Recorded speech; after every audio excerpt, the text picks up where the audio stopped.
आप देख रहे हैं वॉइस ऑफ इंडिया और मैं हूं आपके साथ अर्चना गुप्ता। हम लगातार आपको वॉइस ऑफ इंडिया के माध्यम से आगामी यूपी विधानसभा चुनाव को लेकर आम जनता की राय को दिखा रहे हैं। इस बीच बड़ी बड़ी राजनीतिक पार्टियां जो है वो बड़े बड़े दावे कर रही हैं, लेकिन फैसला तो 10 मार्च को ही आएगा कि किसकी सत्ता होगी और कौन परचम लहराएगा। इसी बीच आजाद समाज पार्टी, जो कि 1 साल पुराना संगठन है, लेकिन उसने इतने कम समय में लोगों के दिलों में जगह बना ली। आज हमने आजाद समाज पार्टी के कार्यकर्ताओं से बात की और यह जानने का प्रयास किया कि यूपी विधानसभा चुनाव को लेकर उनकी रणनीति क्या है और उनकी भूमिका क्या है। देखिए, सबसे पहले मैं आपके चैनल को धन्यवाद देना चाहूँगा जी, और पूरी प्रदेश की जनता आपको देख रही है, उन सभी के लिए मेरा क्रांतिकारी जय भीम। देखिए, सबसे पहले बात आती है, कहीं ना कहीं आप देख रहे हैं कि भाजपा सरकार का जो चल रहा है, जो वादे किए थे और जो उन्होंने आज तक एक भी वादे पे वो खरे नहीं उतर पाए और जनता कहीं ना कहीं परेशान है। इतनी गंदी राजनीति वो कर रहे हैं आज के टाइम में, धर्म की राजनीति, जो कि संविधान के खिलाफ है वो। और बिजली, पानी या खड़ंजे, नाली, और सबसे बड़ी बात है जो इंसान की रोज़मर्रा की जो ज़िंदगी है उसमें जो हम यूज़ करते हैं, जो खाने पीने की चीज़ें, वो सभी कम से कम 4 गुना ज़्यादा महंगी हो चुकी हैं। तो बताइए भाजपा सरकार ने क्या किया। लेकिन इस बार हम अपने चंद्रशेखर भाई को जिताएंगे और उनको ही मुख्यमंत्री के रूप में देखना चाहते हैं। अच्छा, सभी राजनीतिक पार्टियां अपना अपना घोषणा पत्र जारी कर चुकी हैं। आप बताइए कि आज़ाद समाज पार्टी के घोषणा पत्र में क्या कुछ है। देखिए, आज़ाद समाज पार्टी के घोषणा पत्र में ऐसी चीज़ें हैं कि सबसे पहले जनता सुनकर चौंक जाएगी जी, और सुना भी है। सबसे पहले जो हमारा जो मूल अधिकार है वो हमको देने की घोषणा की है। सबसे पहले शिक्षा फ्री, अच्छा, उसके बाद चिकित्सा फ्री, उसके बाद जितने भी हमारे जो मौलिक अधिकार हैं उनको देने की घोषणा पत्र में जारी की है।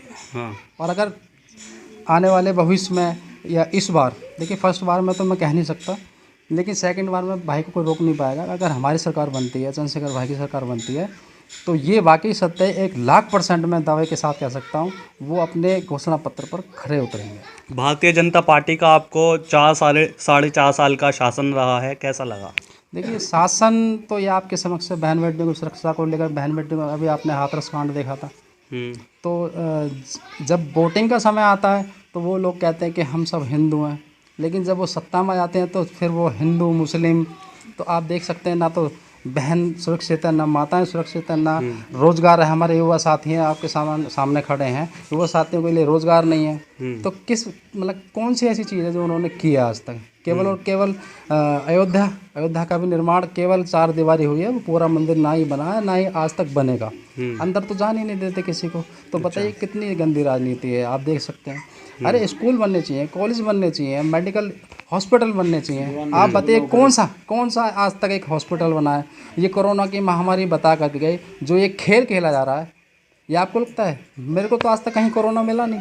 अभी भी देख लीजिए, 14 रैलियाँ करने के बाद 15वीं रैली, जो 15वीं रैली करी थी उन्होंने, अभी उसको निरस्त करके खुद जानबूझ के ये कह दिया जी महामारी फैल रही है इसलिए निरस्त हो गई, और दूसरों के लिए आचार संहिता लगा दी। तो ये क्या षड्यंत्र नहीं है तो क्या है। अच्छा, आप कह रहे हैं कि बहन बेटियां सुरक्षित नहीं है, लेकिन देश के गृह मंत्री अमित शाह लगातार बोल रहे हैं कि देश की बहन बेटियां, योगी सरकार में उत्तर प्रदेश की जो महिलाएं हैं वो रात को 12 बजे गहने पहनकर स्कूटी पर बाहर निकल सकती हैं। देखिए, ये तो हंसने वाली बात हो गई जी।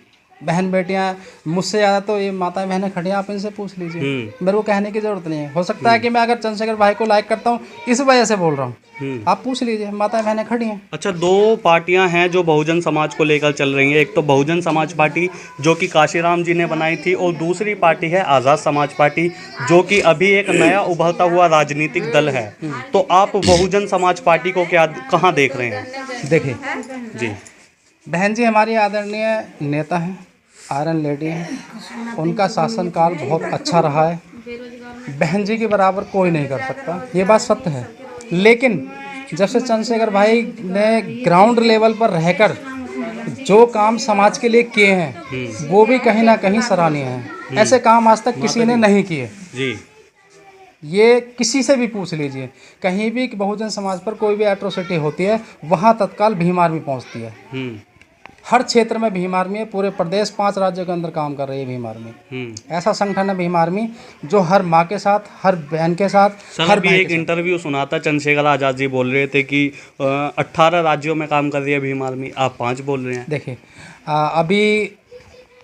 अभी क्या हुआ था, 5 राज्यों में मैं इसलिए बोल रहा हूँ, जो हमारी भीम आर्मी है वो केवल 5 राज्यों में काम कर रही है। और जिस तरीके से हमारा जो काम को देखकर और हम जो लोगों के साथ कंधे से कंधा मिलाकर खड़े होते हैं, तो कहीं ना कहीं हमारा स्टेट लेवल जो बढ़ता जा रहा है। ये बात सही है, आप जो कह रहे हैं वो सही है बात। लेकिन कहीं कहीं क्या है, जैसे कि अभी आपने देखा होगा, हादसे कुछ ऐसे हो जाते हैं जो हमारे हादसों को, बहन बेटियों के साथ जो हादसे होते हैं उनको छुपा दिया जाता है। जैसे कि अभी जो मैंने बताया, जैसे अभी थोड़ी देर पहले जो हाथरस कांड हुआ था, वो डीएम लेवल का आदमी, जो प्रशासन जो मतलब डीएम है, वो पूरे जिले का मालिक है, और वो उसको दबाने की कोशिश करता है। ठाकुर समाज के लड़कों ने जो अत्याचार किया, देखिए वो हिंदू चिल्लाते हैं, सबसे पहले वो हिंदू चिल्लाते हैं, और शाम को, रात को 2:30 बजे, शाम को 6 बजे के बाद डेड बॉडी नहीं जलती हिंदू धर्म में, और रात को पेट्रोल छिड़क के 2:30 बजे आग लगा दी जाती है। तो ये बताइए कहाँ सुरक्षित है बहन बेटी? ठीक, सवाल ये है कि आज़ाद समाज पार्टी को आप कहाँ पर देख रहे हैं इस आगामी विधानसभा चुनाव में? देखिए, हम तो वहाँ पर देख रहे हैं, वो कुर्सी जो मिस्टर योगी आदित्यनाथ जी आज बैठे हुए हैं, उस कुर्सी पर हम देखना चाहते हैं। अच्छा, नहीं, आज़ाद समाज पार्टी की क्या भूमिका है इस विधानसभा चुनाव में? देखिए, भूमिका तो ये है, हमारे लिए भी दुर्भाग्यवश अपने गाजियाबाद में 5 विधानसभाओं में एक भी प्रत्याशी नहीं है, क्योंकि कहीं ना कहीं वो साजिश से शिकार हो चुके हैं। अच्छा। और कहीं 1-2 प्रत्याशी की जो है किसी का डॉक्यूमेंट्स की वजह से, तो उनका जो टिकट है कन्फर्म नहीं हो पाया।